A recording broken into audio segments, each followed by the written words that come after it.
दो घर को गुलशन सा सजा दो, घर को गुलशन सा अवध में राम आए हैं, अवध में राम आए हैं।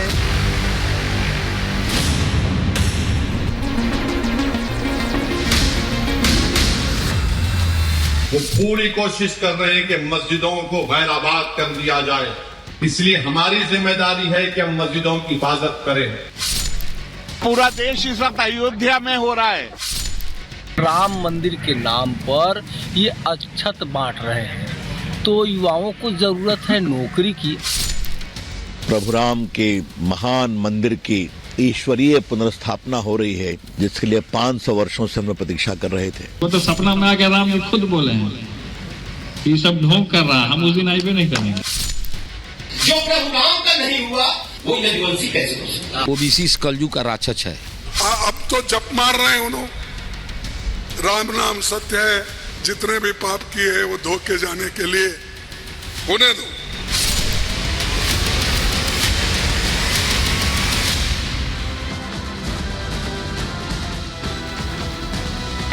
शाम के 5 बजने को है और हम लेकर हाजिर हैं अपनी खास पेशकश 5 का प्रहार। पूरी दुनिया प्रभु श्री राम के आगमन की राह देख रही है।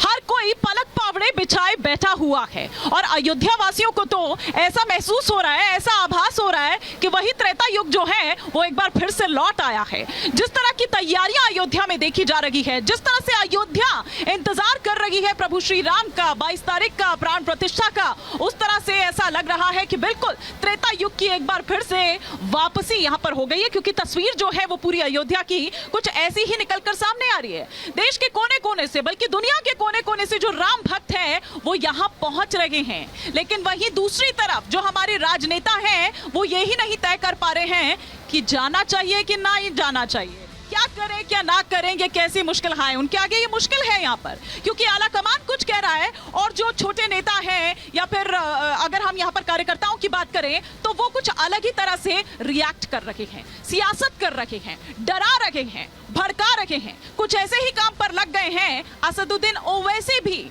तो उधर लालू के लाल क्या कह रहे हैं? लालू के लाल ये कह रहे हैं कि प्रभु श्री राम नहीं आने वाले हैं 22 तारीख को।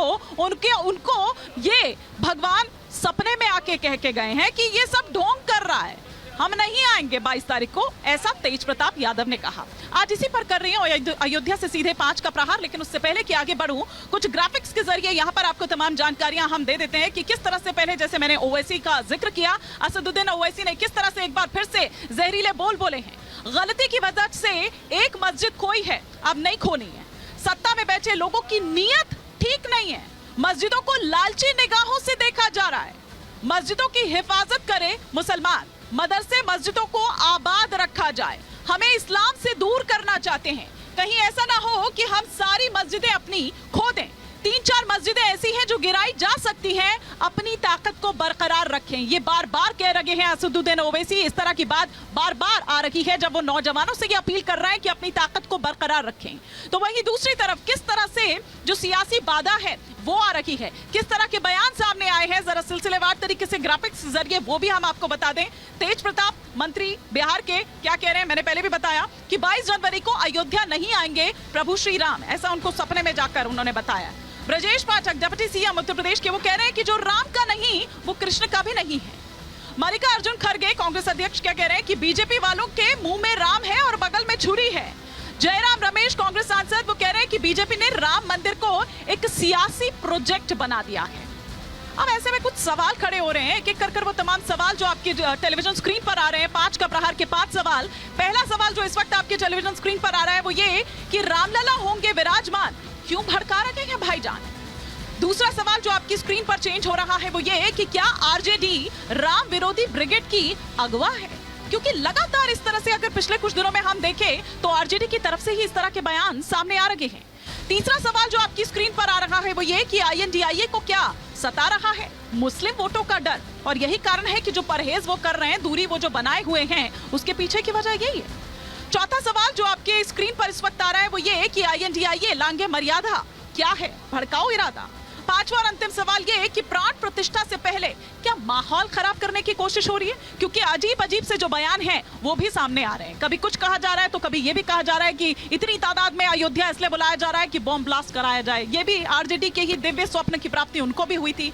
तो इन्हीं सवालों के इर्द गिर्द आज हमारी चर्चा रहेगी। जनता हमारे साथ होगी, साथ ही साथ कुछ खास मेहमान हमारे साथ होंगे, उनका हम रुख करेंगे। लेकिन उससे पहले आपको दिखाती हूं एक छोटी सी रिपोर्ट।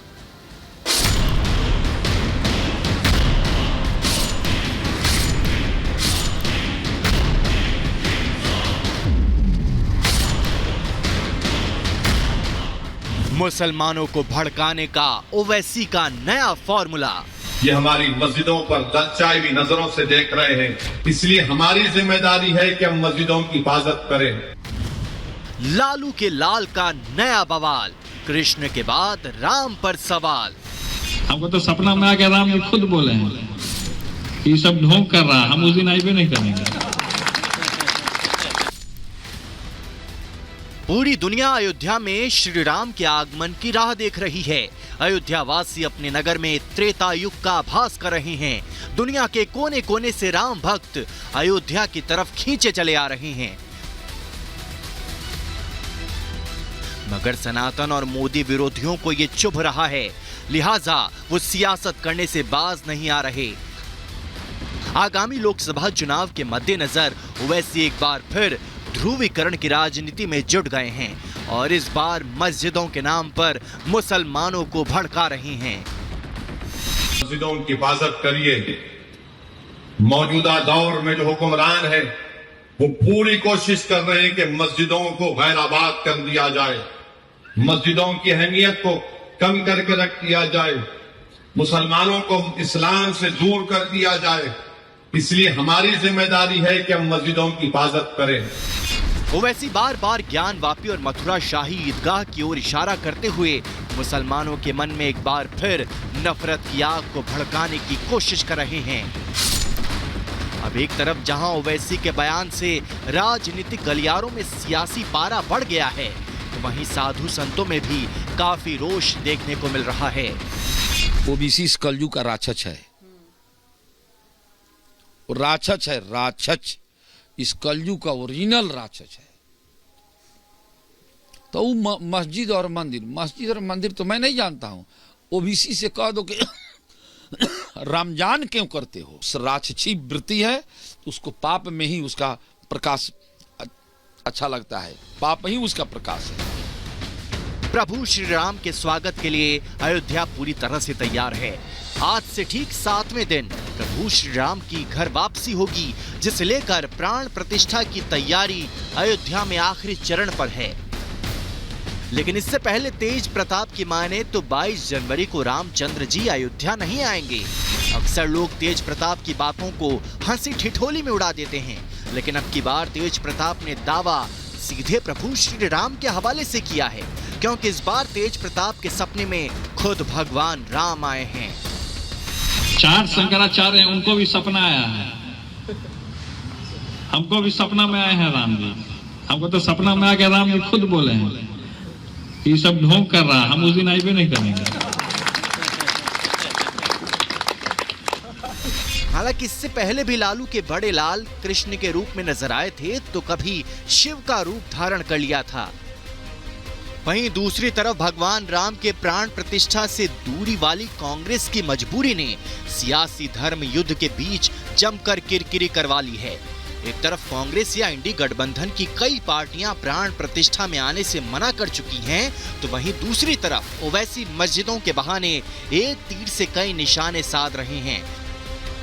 लोकसभा चुनाव में मुस्लिम वोटरों को अपने तरफ मैनिपुलेट करना, बार बार अयोध्या में राम मंदिर के निर्माण पर बाबरी मस्जिद का जिक्र करते रहना। दरअसल ओवैसी जैसे लोगों की राजनीति मुसलमानों को डर दिखाकर उनका वोट हासिल करना है। यही कारण है कि ओवैसी बार बार नफरत की आग को हवा देते रहते हैं। Bureau report, Republic Bharat.